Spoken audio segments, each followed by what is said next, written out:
The first thing that came to mind is, what are we going to do to help them? What is our first step to getting there?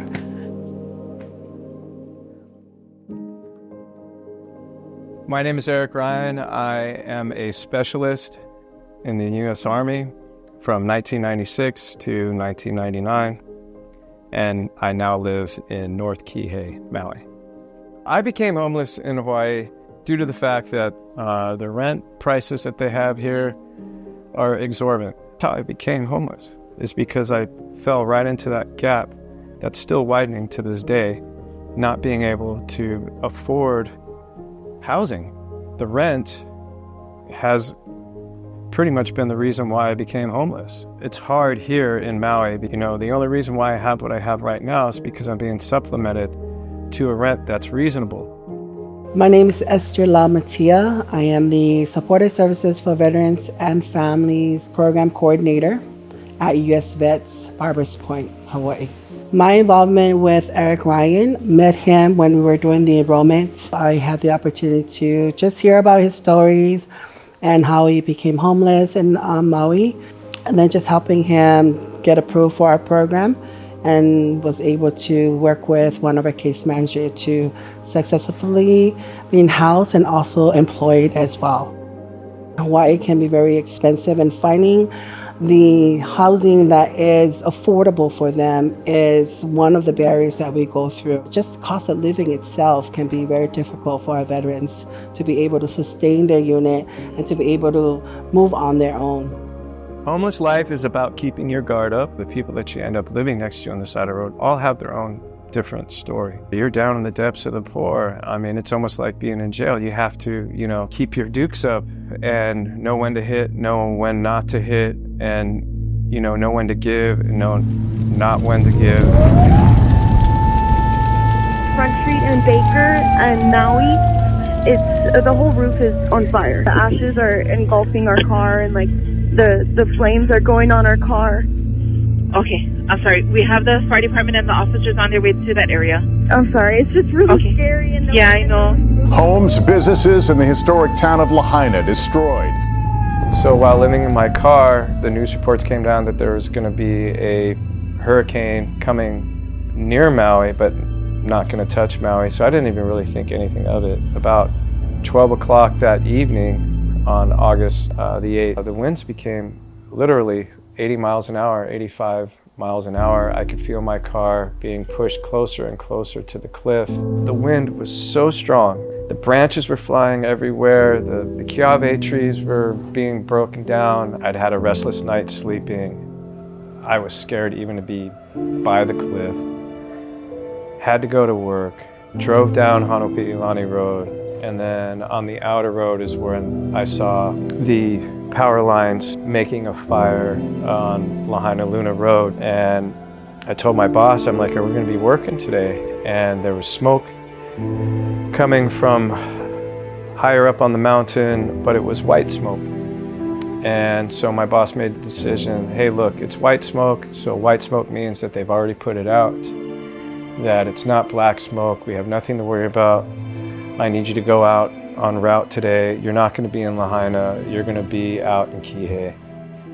My reaction when hearing about Eric Ryan's involvement in the Maui fire, my heart went out to him. My heart went out to a lot of people, a lot of veterans and families that were affected by it. The first thing that came to mind is, what are we going to do to help them? What is our first step to getting there? And getting them off the streets. And so I think we had a great action plan where we were in Maui trying to get every veterans that were displaced to hotel stays and continue to do weekly case management with them. U.S.VETS helped me out incredibly. They called me the day of the fire and asked me if I needed support, in which I told them I did, and this is exactly what they told me. We are not going to let you sleep in your car again. Now we're going to put you up in a hotel and we're going to get you in a position to where you would be self-sustaining. They made a reservation to Maui Coast until I was able to find a place here, start the process into renting and to putting down security deposit in order to secure where I live today.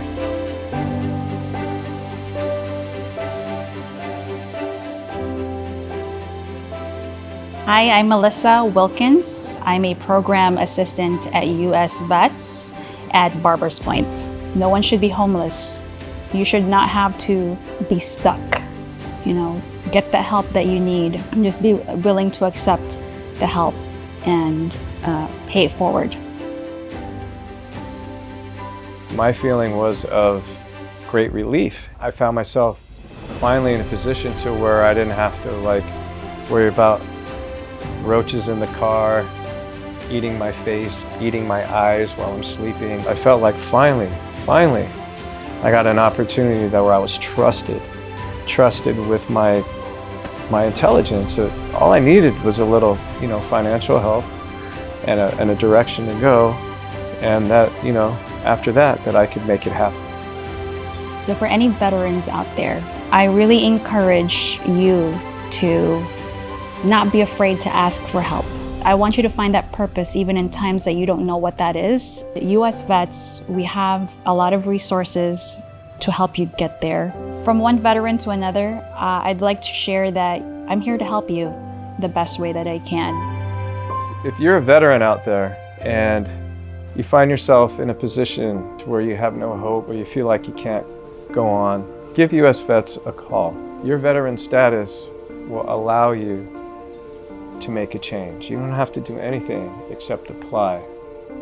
It is an amazing feeling to see our veteran in permanent housing and able to do well for themselves. Just knowing that they're safe, they're no longer on the street, and knowing that they're able to thrive on their own and be able to do things on their own without any of our assistance is a great feeling, knowing that we are making a difference in the lives of our veterans and in the lives of people that we help. We all are Ohana, that we all are a family as veterans, and that you're part of that family. And don't ever forget it, because your service matters. Your service matters a lot.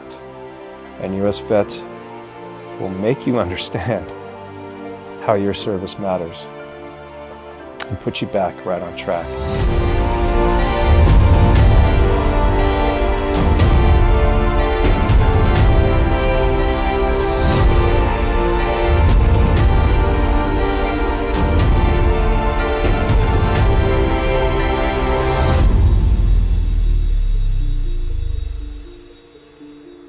I mean, look at right over here. We walk by faith. As soon as I saw that when I walked in this house, I knew God was leading me in the right direction.